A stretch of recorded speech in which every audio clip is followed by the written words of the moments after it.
श्रोताओं, केंद्र की मोदी सरकार के 100 दिन पूरे होने पर हमारे इस विशेष कार्यक्रम के साथ मैं शुभ्रा भट्टाचार्य।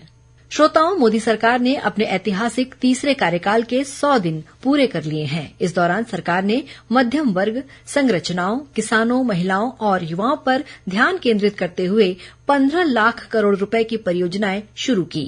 सरकार ने मध्यम वर्ग के सशक्तिकरण के लिए कई कदम उठाए हैं। नरेंद्र मोदी सरकार ने मध्यम वर्ग को राहत पहुंचाने और उनकी जिंदगी को आसान बनाने के लिए कई कदम उठाए हैं। 7 लाख रुपए तक की आय पर अब कोई टैक्स नहीं देना पड़ता, जिससे करोड़ों करदाताओं को फायदा हो रहा है। मोदी सरकार ने 23 लाख केंद्रीय कर्मचारियों को यूनिफाइड पेंशन यूपीएस स्कीम के तहत 50% पेंशन देने का आश्वासन दिया है। सेवानिवृत्त रक्षा कर्मियों और उनके परिवारों के लिए 1 रैंक 1 पेंशन को और लाभकारी बनाया गया है। पीएम सूर्य घर मुफ्त बिजली योजना के तहत 3,50,000 घरों में सोलर सिस्टम लगाए गए, जिससे मध्यम वर्ग की बचत बढ़ गई है। मुद्रा ऋण की सीमा 10 लाख से दोगुनी कर 20 लाख रुपए कर दी गई है। प्रधानमंत्री शहरी आवास योजना के तहत 2 लाख करोड़ रुपए से अधिक की लागत से 1 करोड़ घर बनाए जाएंगे। कनेक्टिविटी बढ़ाने के लिए पुणे, ठाणे और बेंगलुरु के लिए 30,700 करोड़ रुपए की मेट्रो परियोजनाएं मंजूर की गई हैं।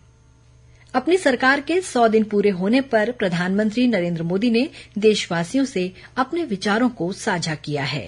केंद्र की एनडीए सरकार के 100 दिन भी हो रहे हैं। इस दौरान गरीब, किसान, नौजवान और नारी शक्ति के सशक्तिकरण के लिए बड़े बड़े फैसले लिए गए हैं। बीते 100 दिन में तय हुआ कि गरीबों के लिए 3 करोड़ पक्के घर बनाएंगे। नौजवानों के लिए 2 लाख करोड़ रुपए का पीएम पैकेज घोषित किया गया है। पूरे देश में 75,000 नई मेडिकल सीटें जोड़ने का भी फैसला किया गया है। प्रधानमंत्री नरेंद्र मोदी के नेतृत्व में एनडीए सरकार के तीसरे कार्यकाल के 100 दिन पूरे होने पर सभी वर्गों के लोग, खासतौर पर युवा, काफी उत्साहित हैं। इन युवाओं ने अपने विचार साझा किए हैं। युवाओं को लेकर प्रधानमंत्री मोदी ने कई अच्छे काम किए। उन्होंने पता है गवर्नमेंट के साथ साथ प्राइवेट सेक्टर को भी आगे बढ़ाया कि कोई बेरोजगार न रहे। उन्होंने बहुत ही ज्यादा प्रोत्साहित किया है लोगों को।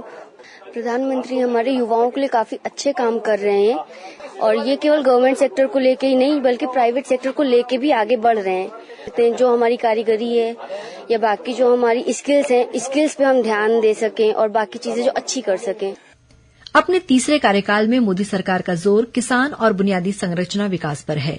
इसे ही ध्यान में रखते हुए सरकार ने पहले 100 दिनों में 3 लाख करोड़ रुपए की विकास परियोजनाओं की घोषणा की है।